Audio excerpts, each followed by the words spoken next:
During the time that I've spent at Oregon Coast Community College, I would say I've been a pretty successful student. I've gotten good grades, I've maintained good relationships with my professors, and I've generally felt pretty capable in what I was doing. But at the first college I attended, Dartmouth College over in New Hampshire, that really wasn't the case at all. If you've attended college in any capacity, you know just how difficult it can be. And when I was at Dartmouth, I experienced more difficulty than I ever thought I would run into at college. But at the same time, if you've attended college, you know that the right mentor or advisor can make all the difference in your ability to make it through that difficulty. And for me, that person at Dartmouth was Jay Davis. I met Jay because he organized and coordinated the first year student enrichment program, also known as FICEP, that I attended before orientation at the college. And throughout the school year, not just during FICEP, but also during the rest of my time at Dartmouth, Jay's hard work and dedication to his job, his compassion and true caring for the students he worked with, and his selflessness and willingness to go out of his way to help were a huge bright spot in the time I spent at the college. They were something that helped me make it through some of my most difficult days, and they were something that helped me realize when I needed a change, when I needed to make things better for myself in a big way. The first thing that jumped out to me about Jay was how much hard work and true effort he put into his job. FICEP was a program for students incoming at Dartmouth who were the first in their family to go to college. It involved a lot of fun events to go to, a lot of icebreakers, a lot of meeting with professors before classes actually started so we could get used to what college life would be like. And even though he had the help of several Dartmouth upperclassmen to help, even despite that, this whole program was largely run entirely by Jay. He organized everything. He made sure everything ran smoothly, almost on his own. Not only did he make sure that our schedules were packed with good activities, but he also made sure that FICEP wasn't too big. It was a small, tight knit group. And it was something that really helped me get used to Dartmouth and feel like I could maybe succeed there. His hard work on making this program just the right size was a big thing for me. It helped me a lot. Even after orientation had ended and after FICEP had technically ended, Jay continued to reach out to us. He organized a lot of events like special FICEP lunches and little field trips to get us back together as a group and discuss how the term was going and just to see where we were. And that was really helpful for me as well. He even personally encouraged myself and other FICEP students to meet with him one on one for extra advising if we felt that our academic advising meetings weren't enough for us to be able to comprehend what was going on. And seeing someone work this hard for what they believed in had a big impact on me. It made me feel like Dartmouth faculty really did care about my time there. But it wasn't just that Jay had a job and was doing it. He also truly cared about what he was doing. Um, and that caring showed a lot during my time in FICEP. When I first arrived at Dartmouth, I had been swamped with huge flight delays. I had to spend the night over in San Francisco before I even got to the college. And because of all these delays, I arrived on campus too late to pick up any of my belongings the day I got there. I was facing the possibility of having to sleep in an empty room.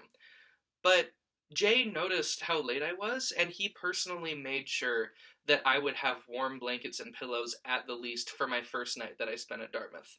And that was something that immediately jumped out to me like, wow, this person really does care about how I'm doing. This person wants me to be okay and succeed.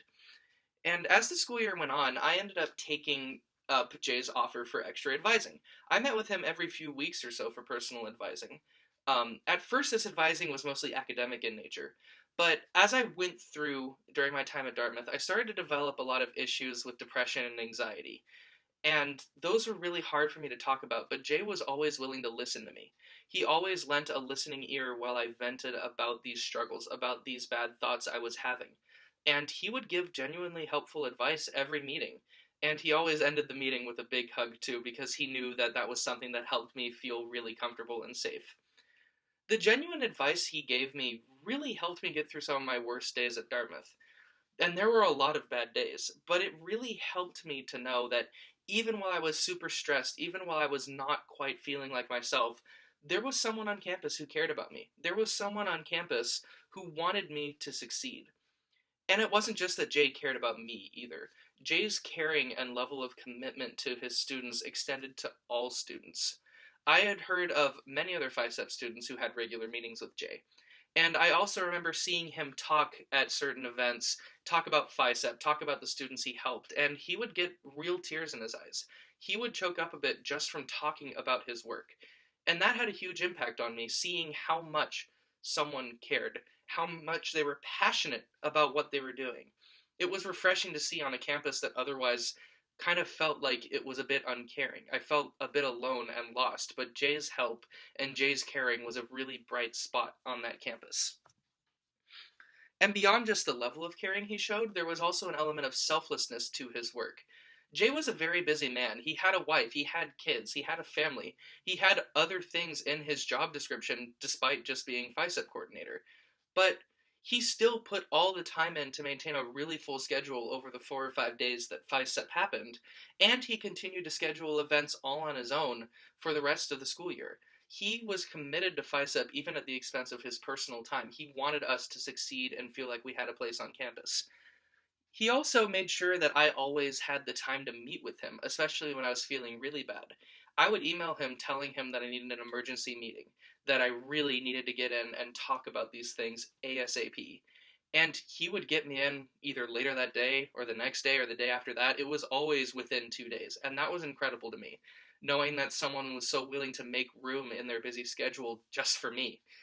Um, Eventually, despite all the meetings I had, despite all the advice I got on how I could potentially stay at Dartmouth, I decided I needed to leave. I couldn't stay there any longer. The depression was getting too bad. The anxiety was getting too bad. I needed to change. And even though Jay was Dartmouth faculty who should have had a vested interest in keeping me in the school, he accepted my decision and helped me through it. He told me that whatever was best for me, I needed to do, and he even walked me through the entire withdrawal process. I was so scared of admitting to him that I didn't want to be at Dartmouth anymore, but he really took that in stride and helped me through. He even told me that even if I wasn't going to be at the school anymore, I would always be considered a Dartmouth 20, which is the term that we use to describe people who were going to graduate at 2020. And that level of caring was so wonderful. My time at Dartmouth was extremely difficult, and I don't really have many good things to say about the college experience in and of itself. But I can confidently say that working with Jay really helped me along the way. I wouldn't have expected one person to be so helpful in my time there, but his hard work, his kindness, and his altruism got me through my worst days and also gave me the little push I needed to get out of there when push came to shove. And I try to keep those lessons in my heart, not only at OCCC, but also wherever I end up after this. You know, just remembering that I can handle these struggles. I can ask for help if I need it. It's okay for me to request a change.